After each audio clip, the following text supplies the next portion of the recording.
All right, so this lesson is about conservation of momentum. So let's start out with the two basic principles here.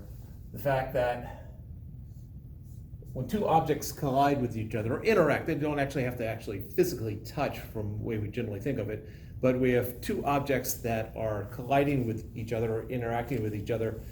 They exert forces on each other that are of equal magnitude but opposite direction. This is Newton's third law. We can express that mathematically as the force on A from B is equal to the negative force on B from A. This is a shorthand notation for Newton's third law. We write out what this means. This is the force on A, that's object A, from object B, and this is the force on object B from object A. So we have the B subscript first, that is when doing this is the receiver of the force, and this right here is the source of the force.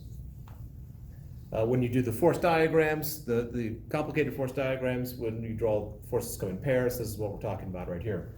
And the minus sign right here is indicating the fact that they're in opposite directions.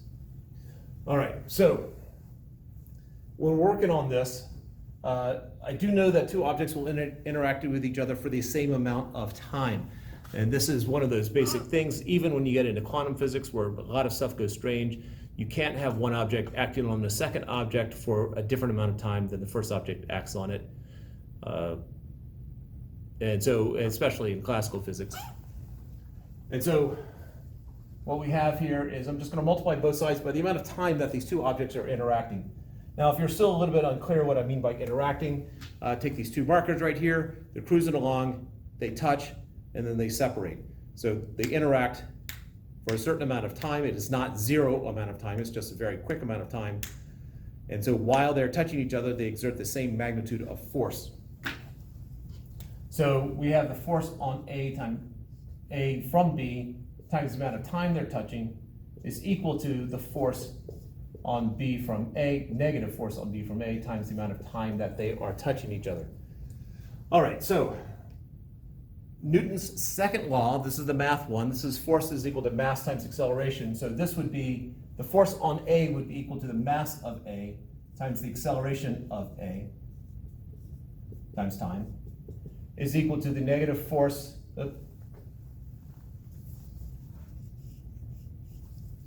equals the negative mass of B times the acceleration of B times the amount of time that they touch. So now we're left with this acceleration times time on both sides of it. If we deal with acceleration times time, let's go back to the definition of acceleration. Acceleration is the change in velocity over the change in time. This is velocity here. And so therefore, if we multiply both sides by delta t, we end up with acceleration times time is equal to the change in velocity. Now, even if this is an algebra trig-based approach to it, even if you use the calculus approach, you still come out with the same answer. And so we're not losing a whole lot, we're just losing some of the subtleties that calculus allows for. However, you do end up in the exact same place, so there's no loss in final result. So this becomes the mass of A times the change in velocity of A is equal to the negative mass of B times the change in velocity of B. Now, change is always final minus initial, so this is the mass of A times the final velocity minus the initial velocity is equal to the negative mass of B times the final, this is of A. This is the final velocity of B minus the initial velocity of B. Now I'm going to do distributing, so multiply what's on the outside times the two things on the inside. So we have mass of A, velocity final of A, minus mass of A, velocity initial of A, is equal to negative mass of B, final velocity of B, plus, because the minus sign distributes, plus mass of B, velocity initial of B. Now this might just seem like alphabet soup at the moment, but we're about to get to the main point of this. Now notice we have mass times velocity appearing 4 times here. Mass times velocity is common enough that we come up with our own special letter for it. And so let's just use the letter P for now. So we'll let P, it is a vector here because velocity is a vector. P is equal to mv. And so this equation right here just becomes P final of A minus P initial of A equals negative P final of B plus P initial of B. Now, this still may not seem like of any particular significance, but what we're going to do right now is we're going to get all the initials on one side and all the finals on the other. So I'm going to bring this PFB over to the left-hand side, PIA over to the right-hand side. Remember, when you move a term, you have to either add or subtract whatever the opposite is. And so this becomes P final of A plus P final of B is equal to P initial of A plus P initial of B. These are all lowercase p's at this point. Uppercase P has a slightly different meaning in the fact that lowercase p traditionally is for the momentum of an individual object. Uppercase P is the momentum of a system. Well, what we have right here is a system. If I have two objects interacting with each other and I just look at those two items, that is my system right there. And so I can write with a capital P, final, is equal to capital P, initial. Now, this is what makes physicists' hearts go all a-twitter. The fact that we have some quantity here, this mv, we have this some quantity here that is the same. The total beforehand is equal to the total afterwards. This is what's known as conservation in physics. This is a conservation law. Now this P equals mv, this has a special name. This is momentum.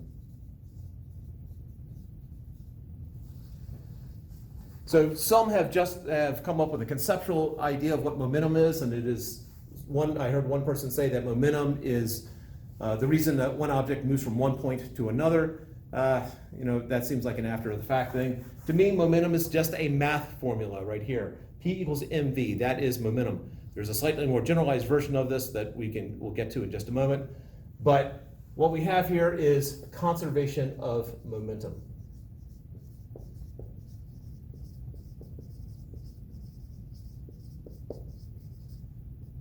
Now, this has advantages and disadvantages, similar to energy. What if we deal with the advantage of using momentum instead of energy is that momentum is a vector, and so we don't lose information about the direction things are moving. The disadvantage is that this is a vector, and therefore the math is slightly more complicated than just adding scalars like you do with energy.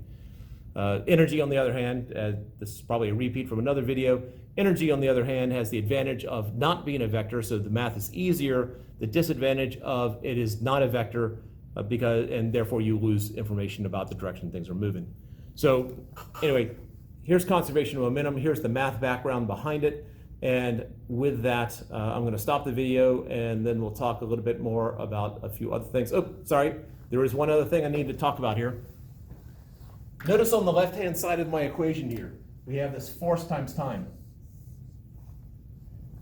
We don't change anything around until we get to this step right here. And so everything on the left-hand side down to here are all equal to each other. So what we have here is this force times time. Force times time is equal to P final minus P initial. That is just the change in momentum. The fact that force times time is equal to the change in momentum. This has a special name.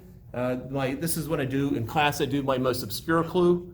And the most obscure clue is when someone suddenly buys you flowers, that is called.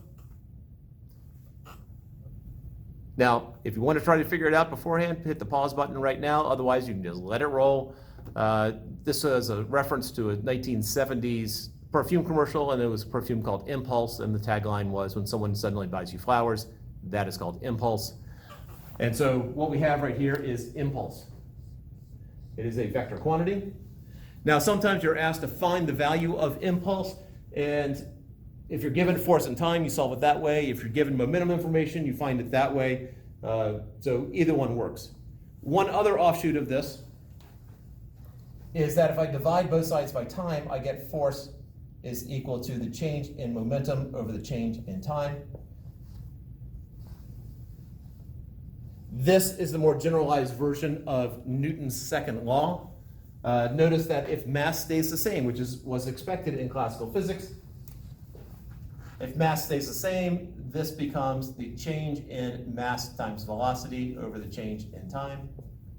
And I don't know how well orange is going to show up on that one, so let's try green.